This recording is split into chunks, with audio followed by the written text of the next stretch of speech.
आज मैले रसमलाई बनाउन लागेको छु हैन। म हजुरलाई पनि रेसिपी शेयर गर्छु है त। दुधलाई चाहिँ मिडियम फ्लेममा मजाले चलाइ पकाउनु, त्यसपछि पिस्ता, बदाम अनि सुकमेलको थोरै पाउडर हालेर फेरि एकछिन चलाउनु, त्यसपछि थोरै स्याफ्रन हालेर एकछिन चलाउनु। जब स्याफ्रनले आफ्नो कलर छोड्छ अनि त्यसपछि आफ्नो स्वाद अनुसार चिनी राख्नु। दुध चाहिँ चलाइराख्नु पर्छ, यदि पिदमा लाग्यो भने चाहिँ डढ्छ अनि स्वाद बिग्रिन्छ रसमलाईको। धेरै बाक्लो पनि गराउनु हुन्न, नभए भने रसमलाईले चाहिँ दुध सोच्दैन।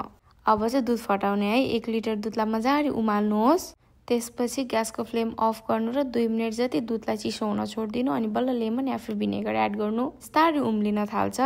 यदि दुधमा चाहिँ हरियो देखिनु भनेको चाहिँ पर्फेक्ट हो है।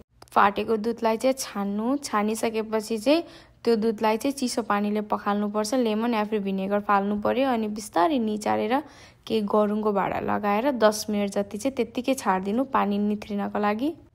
10 मिनेट पछि हेर्दाखेरि हेर्नु त कस्तो पर्फेक्ट डो बनेको छ। यसलाई चाहिँ हातको हत्केलाले चाहिँ बिस्तारै मार्नु, बेसरी मार्नु हुँदैन है। अनि एउटा सफ्ट भएपछि चाहिँ फेरि डो बनाएर एउटा ओसिलो कपडाले चाहिँ एकैछिन 5-6 मिनेटको लागि छोपेर छोड्दिनु। त्यसपछि चाहिँ यो डोलाई चाहिँ राम्रोसँग बाइन्ड गर्न, डल्लो राम्रो बनाउनको लागि चाहिँ 1 चम्चा मात्रै मैदा हाल्ने अनि बिस्तारै यसलाई मोलेर फेरि एउटा डो रेडी गर्ने अनि सानो सानो टुक्रा बनाएर हत्केलाको बिचमा राखेर गोलो सेप दिने अनि गोलो सेप भएपछि फेरि हत्केलाकै सहायताले चाहिँ बिचमा हल्का प्रेसर दिएर एउटा पर्फेक्ट सेप बनाउने। यदि क्र्याक भयो भने चाहिँ त्यो युज नगर्नु, फेरि बनाउनु है। यदि पानीमा हाल्नु भयो भने त्यो फुट्छ अनि हजुरको रसमलाईको सेप बिग्रिन्छ। अब पालो चास्नीको है। चास्नीको लागि 4 कप पानी लिनुभयो भने 1 कप चिनी अनि एकैछिन त्यो पग्लिन छोड्दिने। एकदमै ध्यान दिनुपर्ने कुरा भनेको चाहिँ चास्नी हो। चास्नी धेरै बाक्लो हुनु हुँदैन है। बाक्लो भयो भने चाहिँ रसगुल्लाको डल्लोले चाहिँ पानी सोच्दैन। 8-10 मिनेट पछि चाहिँ यो रेडी भएपछि हामी चिसो पानी रेडी गरौँ है त। त्यसपछि चाहिँ त्यो रेडी भएको रसगुल्लालाई चाहिँ चिसो पानीमा राख्ने 8-10 मिनेट अनि 8-10 मिनेट राखिसकेपछि चाहिँ हत्केलाको बिचमा राखेर चाहिँ मजाले स्क्विज गर्नुपर्छ है। यदि त्यहाँ पानी भयो भने चाहिँ यसले राम्रोसँग दुध सोच्दैन।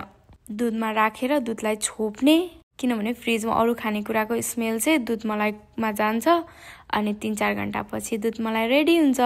किनभने दुध मलाई चाहिँ एकदम चिसो मिठो हुन्छ, त्यही भएर हजुरले सर्भ गर्दाखेरि चाहिँ एकदम चिसो दुध मलाई सर्भ गर्नु है।